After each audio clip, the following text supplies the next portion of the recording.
Jason, I want to Yeah. be sure to ask you as well. There's a moment where your character and Reed, you have a brief exchange where you sort of start to talk about, gun policy and mental health and the sort of political issues that are around what's being discussed here. And it's funny, just as a viewer, you feel it kind of derail what you've actually been watching. And then Anne and Martha, their characters both are like, let's not have that conversation now. And Yeah. what did it mean to you, Jason, that like, how did you feel in that moment that like you could easily see this becoming a more sort of political movie or people having that sort of conversation? And what did it mean to you that the movie sort of studiously avoids that? Like, that's not what's happening in this movie.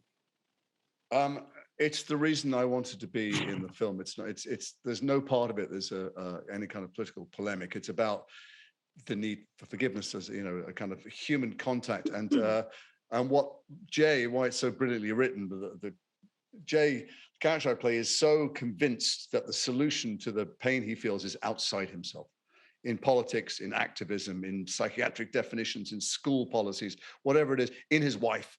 I come to that room determined to fix my wife. There's things she needs to say and stuff the therapist has prescribed that she needs to do. And great writing has all those layers of self-deception in it where the audience senses something that the characters don't know. And so I love the fact that he's getting onto comfortable turf there. There's stuff he does every day. He makes these speeches every day, and they're entirely impersonal.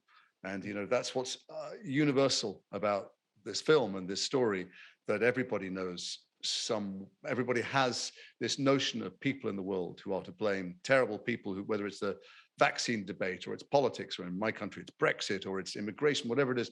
There are people we think we know, and there are reasons we think we hate them and reasons we think they're stupid.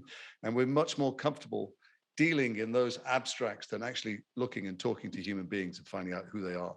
And I thought I think that's both brilliant writing and a joy to play, but also odd that some of the people who are writing about the film, even when they're sharing it with praise, miss that it isn't a film that deals with that at all. It's entirely about human connection. Mm-hmm. And Reed, what was that moment like for you as well? Because it's so interesting in that your character, in some ways, I don't mean this disrespectfully, it seems the most unexamined. Like, he's the one who is like the most locked off from his own feelings. Yeah. And he also, I think, would be more comfortable having this sort of like other conversation than the actual conversation they're having. I think you can see the men going off and talking about this for an hour if they were let. Yes, I think Richard shows up there thinking that this is the conversation that Jay wants to have. That this is the conversation that's expected of him, that this is the conversation people have been having for the last 6 years about it. It's, why I didn't want to come. I'm sick of this conversation. Also, I keep saying Richard's a wasp, and I think that's essential in that he does not want to look at his feelings. I'm making a sweeping generalization here, but I'm a wasp and I know something about this. I've done extensive research, and I think he very much thinks that this is not going to help.